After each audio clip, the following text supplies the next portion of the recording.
Hey there, this is Mr. Icarus, and welcome to yet another edition of Doom Mod Madness.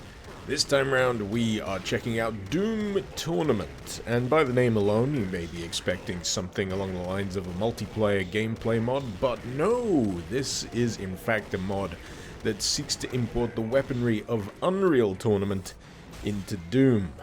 As you can see here, it's doing a pretty bang-up job of that so far, but believe it or not, this actually started life as just a simple experiment to see if the flat cannon model from Unreal Tournament 99 could be imported into the engine. It was a resounding success, and because the author doesn't know when to quit or take a rest, we now have the entire Unreal Tournament 99 arsenal, which is no bad thing at all, because Unreal Tournament 99 was pretty much my jam.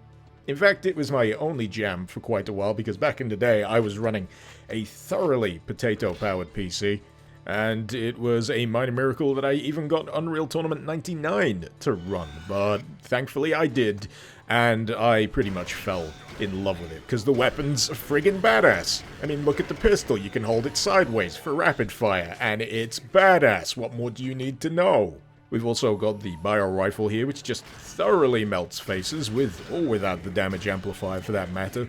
And of course, the shock rifle, which, that's secondary fire. That is just a thing of beauty to me. And what makes it all the more satisfying to use is the fact that it's not some simple remote detonation thing. You gotta target that with your primary in order to have the desired effect.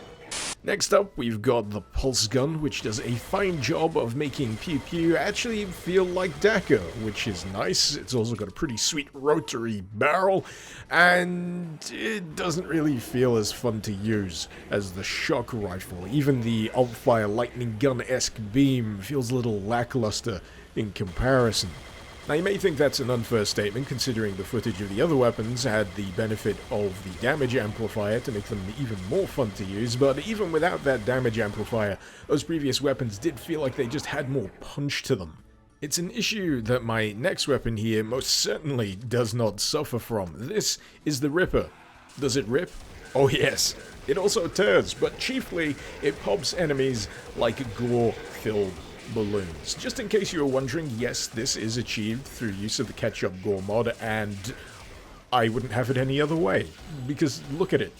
Just look at that glorious gore-drenched mayhem happening right before your eyes.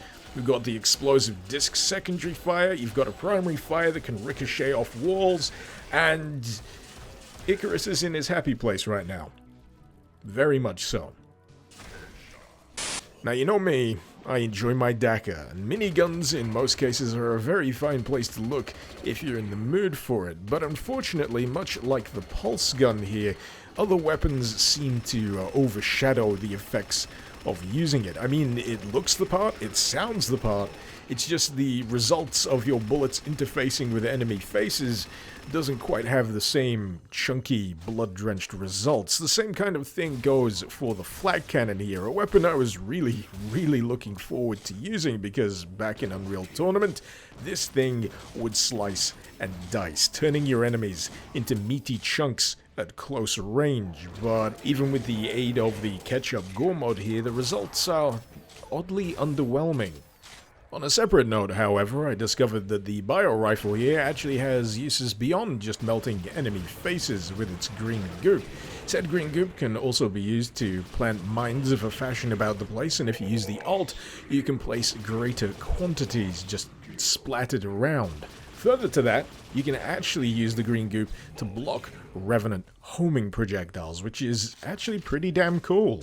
Moving our way back up the list, we find ourselves in the company of the Unreal Tournament rocket launcher, a particular favorite for the fact that it can lock onto enemies, rack up multiple rounds if you hold down the fire button, and even do the same for the secondary mode, which turns said rockets into grenades. You just have to watch out for that auto fire when you've racked up the maximum amount. That occasionally caused me to embarrassingly kill myself. But hey, what's new? And so we reach the top of the pile, containing the one and only Redeemer.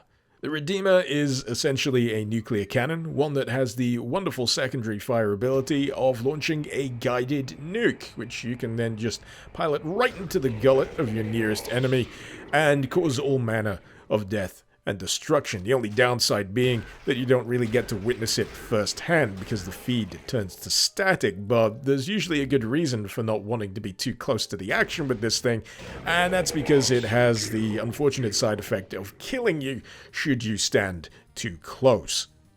As you can imagine, I'm very grateful for the layout of this level, meaning that I can actually enjoy the fruits of my labors for once. It truly is a novelty when dealing with this kind of high explosive yield.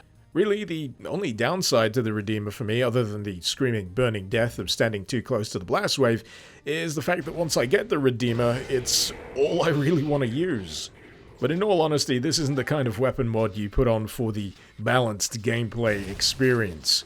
Most of the stuff in here is, in fact, pretty OP, but I think it's kind of inconsistently OP, if that makes any sense. For example, the Ripper here is a weapon that I could use all day, every day, just because of how good it is at just completely shredding through enemies, and it does kind of unbalance the other weapons in terms of satisfaction and giving myself a good reason to actually bother switching out and using them. Further to that point, I almost completely forgot about the sniper rifle here, which has the unenviable position of occupying the same slot as the Redeemer, so hopefully you'll forgive me for glossing over. But, yep, it's tremendously powerful. It can take down a Mancubus in about 4 or 5 shots, and I'm pretty sure you will have seen it earlier, an example of me using it against lower tier enemies like imps and former humans, where one shot pretty much makes them go pop. All in all, though, would I say that Doom Tournament achieves what it sets out to do? If you're viewing it on the front of bringing weapons from Unreal Tournament into Doom, then yep, it thoroughly succeeds on that front. The weapons look good, they sound good. Whether they feel good across the board is debatable, but for the most part, I certainly had fun turning most of my enemies into a fine red paste. As to whether it's the kind of mod you may find on regular rotation, I'd say this is more of a one-and-done kind of mod than something that'll keep you coming back, at least in its current form. And even then, that's not especially a bad thing. Not every mod needs to have all of these elements of replayability to them. Sometimes all they need to be is a good time, and Doom Tournament certainly is that. So yeah, if you're in the mood for a good time, preferably delivered through the medium of Unreal Tournament weaponry, then Doom Tournament here will have you in safe hands. If you're interested in giving Doom Tournament a whirl for yourself, perhaps with a splash of ketchup, you'll find all of the relevant download links available in the description below. While I'm at it, I'd like to give a great big thank you to my wonderful patrons over on Patreon. Thank you so very much for supporting the channel and for helping to make content like this possible. If you're interested in lending a hand, perhaps you'd like to see your name in the credits, or maybe you'd like to get early access to my new videos before anyone else, well, in that case, you'll find the link to my Patreon page also in the description below. Hopefully you've enjoyed this video. Feel free to let me know what you thought in the comments, and feel free to suggest any mod you'd like to see me cover in future episodes of Doom Mod Madness.